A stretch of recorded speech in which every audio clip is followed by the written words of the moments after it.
Well, for years we've tracked the search for erased and destroyed African American cemeteries across the Tampa Bay area. And tonight, 10 Investigates' Emerald Morrow uncovers what some call another injustice, this time at the Italian Club Cemetery in East Tampa, where new sales are raising grave concerns. A bird's eye view of the Italian Club Cemetery along 26th Street in East Tampa. This is very personal to me. Only tells half the story of this sacred space. My family is here. I just celebrated my great uncle's death anniversary. So this is the new mausoleum. Angela Alderman-Wynn reached out to 10 Investigates after seeing this ad in La Gazzetta newspaper. The Italian Club is selling new spaces in its mausoleum for cremated remains. The cost, $2,500. Alderman-Wynn is outraged, and it has nothing to do with price. My frustration with this issue is the mausoleum area is also what was known as the African American section of Cottage Hill. Established in 1889 for the area's Black and Cuban population, Cottage Hill Cemetery has disappeared from modern maps. Death records suggest there were more than 1,200 people buried here, but no one knows where they went.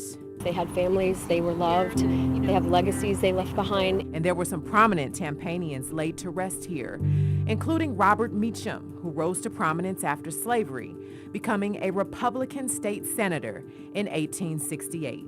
People need to know these days who the Meacham family is, because if you don't know your history, you're bound to repeat it. So, where is the missing Cottage Hill Cemetery, and where are its graves? History says they could be hiding in plain sight. 10 Investigates got records that pinpoint Cottage Hill to this area of the Italian Club Cemetery.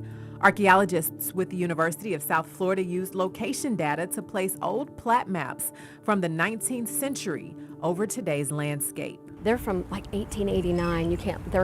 They can't lie. The maps don't lie. They show Cottage Hill under this field and the same mausoleum where the Italian Club is now selling new space for the dead. It is one thing to have erased their history, but it's one thing to continue to bury on top of them. And I am not okay with this, and I think the public needs to know. What do you want them to do?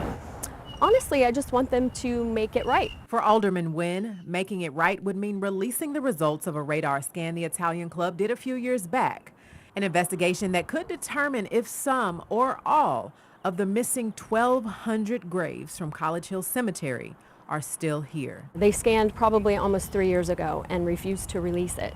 So to me, they have found something. I tried to call the Italian Club. I'm an investigative reporter for 10 Tampa Bay, and I went to their headquarters after no one responded.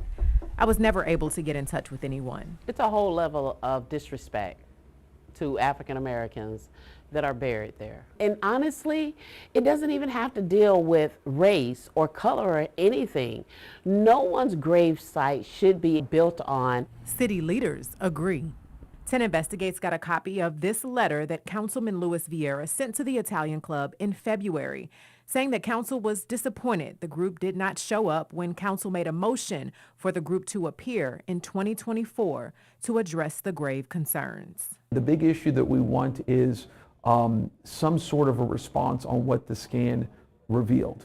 And that's it. I think that having a really frank talk about these cemeteries, these historically African American cemeteries, and what happened to them is something that is, part of the process that we have to go through as a community and as a country.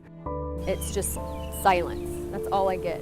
And like Vieira, it's very, very sad that history is being erased. Alderman-Wynn wants answers too, and an honest conversation about what lies beneath this land, so she and her family can finally be at peace. Emerald Morrow, 10 Investigates. And you can read more on this story and the search for erased cemeteries across the Tampa Bay area on 10tampabay.com/erased.